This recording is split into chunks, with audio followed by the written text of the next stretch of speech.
You think perfect discipline is the ultimate virtue, the key to success and self-mastery? Maslow discovered something deeply disturbing in his research on self-actualized individuals. He found that those displaying the most extreme discipline, the most rigid self-control, the most perfect adherence to routines weren't actually self-actualizing. They were suffering from what he called compulsive pseudo-growth. These perfectly disciplined people were using control mechanisms to avoid psychological development while appearing admirably self-regulated to observers. The most shocking part? Maslow identified a specific pattern where excessive discipline becomes a sophisticated defense mechanism that prevents genuine self-actualization more effectively than chaos or laziness ever could. It's a psychological trap disguised as virtue that productivity culture actively promotes. And the more perfectly disciplined you become, the further you may be drifting from authentic psychological health. What society celebrates as willpower might actually be pathology in disguise. Not every disciplined person is psychologically healthy. There's a critical difference between integrated self-regulation and compulsive control masquerading as discipline. Maslow observed that many people appearing impressively disciplined were actually operating from deep anxiety, using rigid structures to manage inner chaos they couldn't face directly. These individuals wake at 5 a.m. not from authentic alignment, but from terror of what might happen if they don't. They follow perfect routines not from self-knowledge, but from fear of their own impulses. They optimize every moment not from growth motivation, but from desperate attempts to outrun inadequacy. This isn't self-actualization. This is self-imprisonment disguised as self-improvement. What looks like admirable willpower on the surface is actually psychological rigidity preventing authentic development. Real self-actualized people, according to Maslow's research, showed flexible spontaneity rather than rigid perfection, and their discipline emerged from internal alignment rather than external control systems imposed on resistant self. In this video, I'm going to reveal the dark side of perfect discipline that Maslow identified through his hierarchy of needs and his studies of psychologically healthy individuals. You'll discover the 4 warning signs that your discipline has become pathological rather than developmental, and why the most controlled people are often the least self-actualized. These are insights from humanistic psychology that explain why some of the most disciplined individuals are simultaneously the most psychologically fragmented, and why your perfect morning routine might be preventing your actual growth. By the end, you'll understand the difference between authentic self-regulation and compulsive control systems that masquerade as virtue. This is another productivity video promoting more discipline, stricter routines, or better optimization.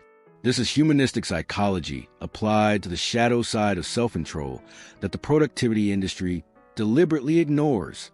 This video is for people who build impressive discipline systems yet feel increasingly disconnected from themselves, who follow perfect routines but experience growing internal emptiness, who've mastered their schedules but lost touch with their authentic desires. If you can maintain perfect discipline but feel like you're controlling a stranger, if your routines feel more like prison than freedom, if you're exhausted from managing yourself, you're about to understand what's actually happening beneath your impressive self-control. But warning, this will challenge everything productivity culture taught you about discipline and success. If you're ready to examine whether your discipline is serving growth or preventing it, keep watching. Think about the last time you broke your routine, missed a workout, or ate something unplanned. Notice the immediate anxiety, the sense of failure, the internal voice attacking you for lacking discipline. That response isn't motivation, it's fear. Maslow understood that genuine self-actualization involves spontaneity and flexibility, the capacity to respond authentically to present moment reality rather than rigidly adhering to predetermined structures.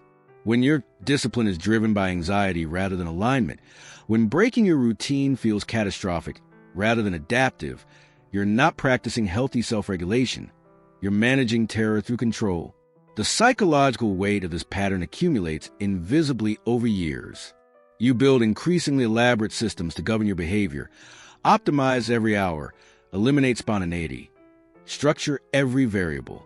From the outside, you look like someone who has their life together. From the inside, you're exhausting yourself maintaining control over a self that you fundamentally distrust. You've created a sophisticated prison and called it discipline. The terrifying part isn't that you're controlled. It's that you've forgotten who you would be without the control systems.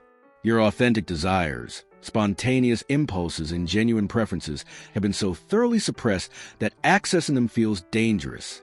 This is a psychological trap Maslow warned about. Discipline that replaces self-knowledge rather than expressing it. Maslow's hierarchy reveals why discipline can become pathological at every level of psychological development.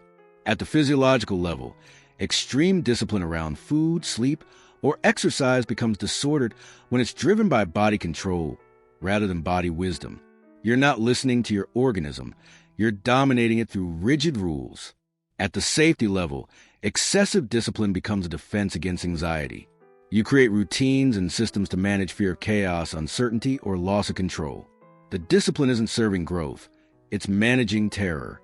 At the love and belonging level, perfect discipline often masks deep shame. You're trying to prove your worthiness through impressive self-control, using discipline as currency for acceptance. You believe you must earn love through perfection, and discipline is how you perform that perfection.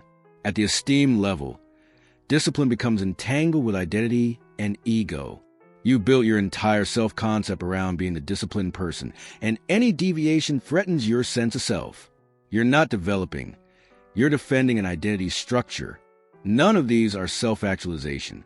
Self-actualization, the fifth level, operates from growth motivation rather than deficiency motivation. Self-actualized people regulate themselves naturally from internal wisdom rather than external control systems. Their discipline emerges from knowing what serves their development rather than from fear of what happens without rigid control.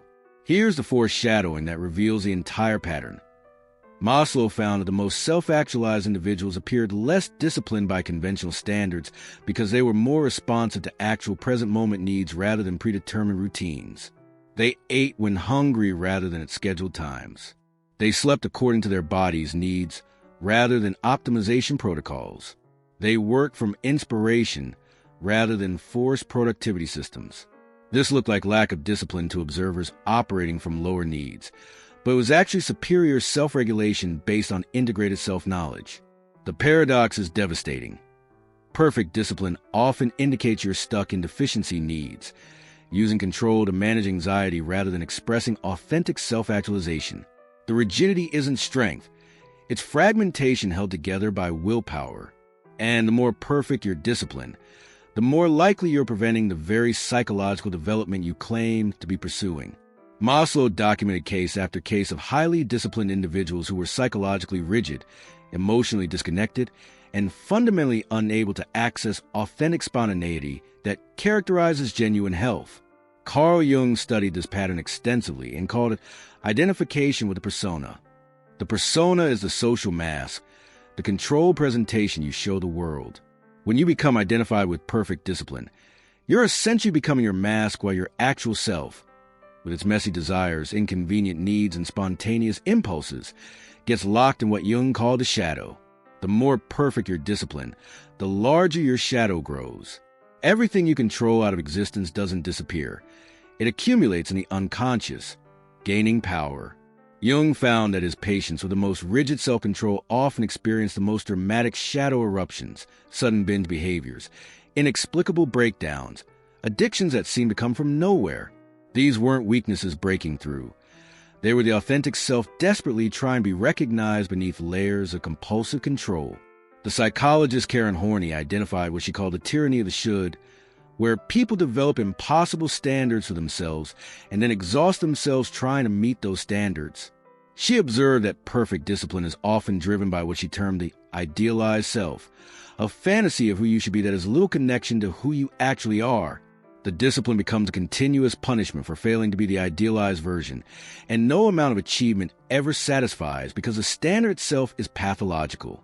Wilhelm Reich, studying character structure and body armor, found that excessive discipline creates what he called muscular armor, chronic tension patterns that lock authentic emotional and energetic expression out of conscious access.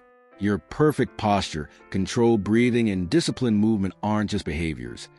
They're defensive structures preventing authentic life energy from flowing. The body becomes a controlled object rather than a lived experience. Insider knowledge from somatic psychology, reveals what Maslow was documenting through his hierarchy. When discipline is imposed from top-down cognitive control, rather than emerging from bottom-up somatic wisdom, it creates fragmentation. You're essentially at war with yourself, and discipline is the weapon you're using against your own nature. The Eastern philosophical traditions recognized this danger long before Western psychology. Taoism speaks about Wu Wei, effortless action that emerges from alignment with your nature rather than forced control. The Tao Te Ching specifically warns against excessive discipline and rigid rules, observing that the most controlled systems are the most brittle and prone to collapse. Zen Buddhism distinguishes between the great effort of forcing yourself into spiritual discipline versus the no effort of spontaneous action emerging from awakened consciousness. The masters consistently taught that forcing yourself through discipline creates more delusion, not less. The yogi tradition makes a critical distinction between tapas, disciplined practice that serves purification, and violence against the self. When your discipline feels violent, when you're forcing yourself against resistance, when your practice creates suffering rather than liberation, it's not authentic tapas. It's self-harm in spiritual clothing. The contemplative traditions understood that genuine transformation requires discipline that works with your nature rather than against it, that invites development rather than forces it. But here's what Maslow discovered in his research that explains why this pattern is so prevalent and so dangerous.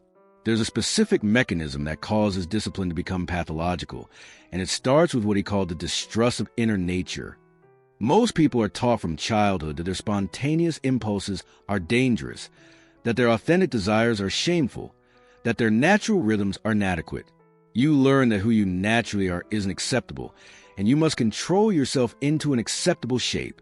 This creates a fundamental split: the controller and controlled. You develop a part of yourself that monitors, judges, and regulates another part that's deemed untrustworthy. Perfect discipline is the victory of the controller, but it's a Pyrrhic victory because you've essentially killed the authentic self to achieve it. Here's the incomplete information that becomes clear through understanding this mechanism. The more you distrust your inner nature, the more control you need to impose. And the more control you impose, the less access you have to the inner wisdom that could actually guide you healthfully. It's a self-perpetuating cycle where discipline creates the need for more discipline by further disconnecting you from authentic self-regulation. Maslow observed that self-actualized individuals had what he called trust in their organism.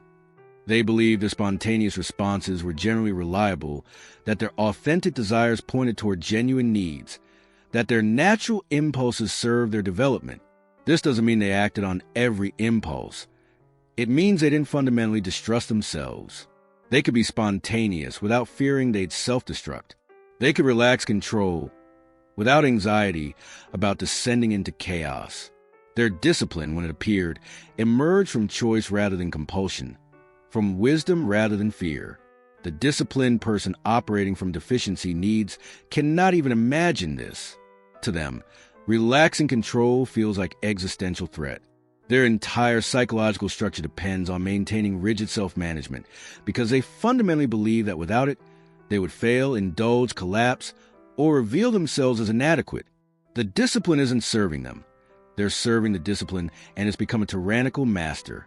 The transformation that occurs when you recognize your discipline has become pathological and begin relating to yourself differently creates profound shifts in your psychological experience and quality of life.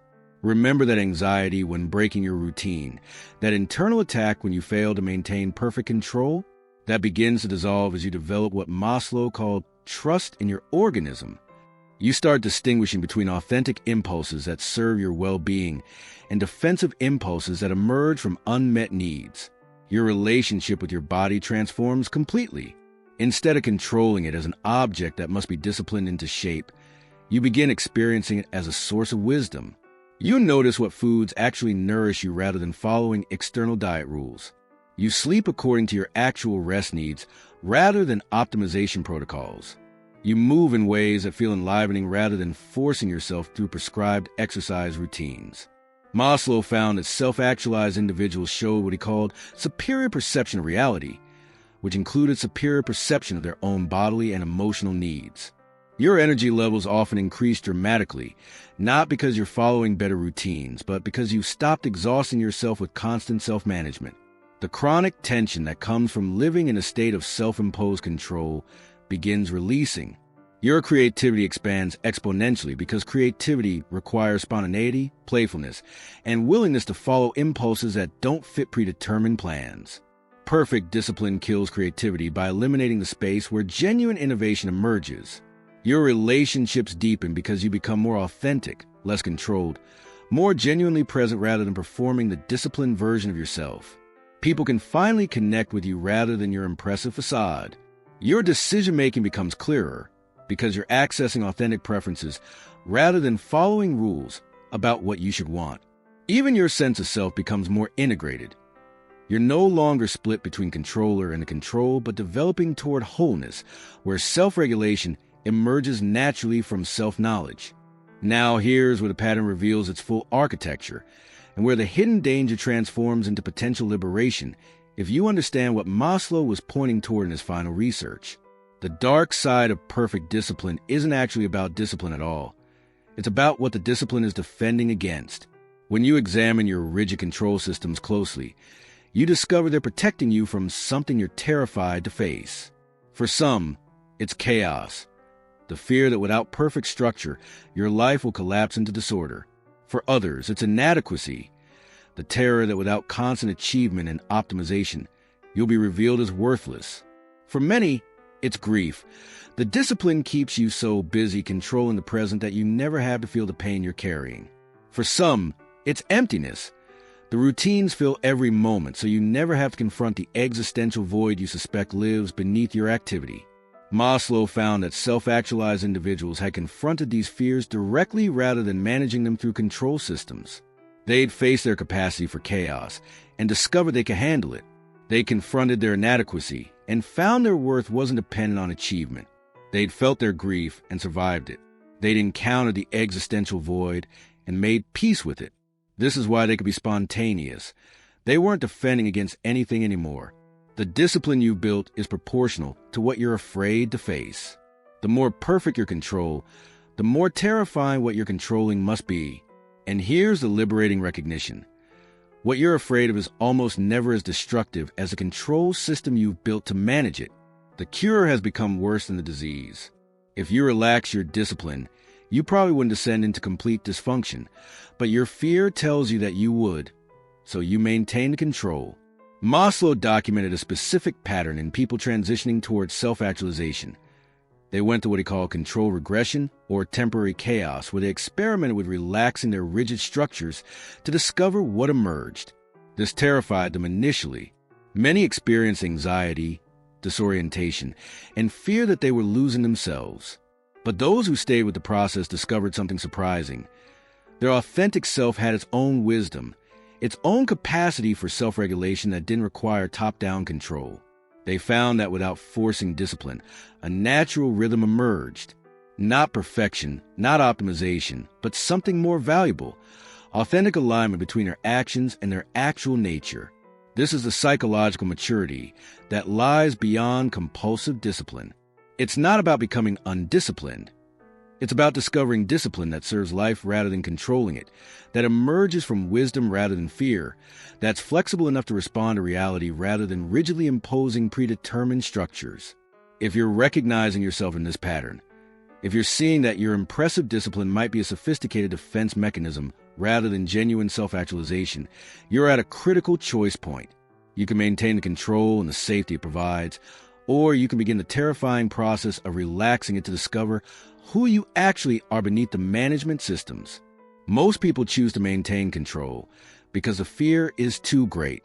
But those who find the courage to face what the discipline has been defending against often discover the most profound psychological freedom available in human experience.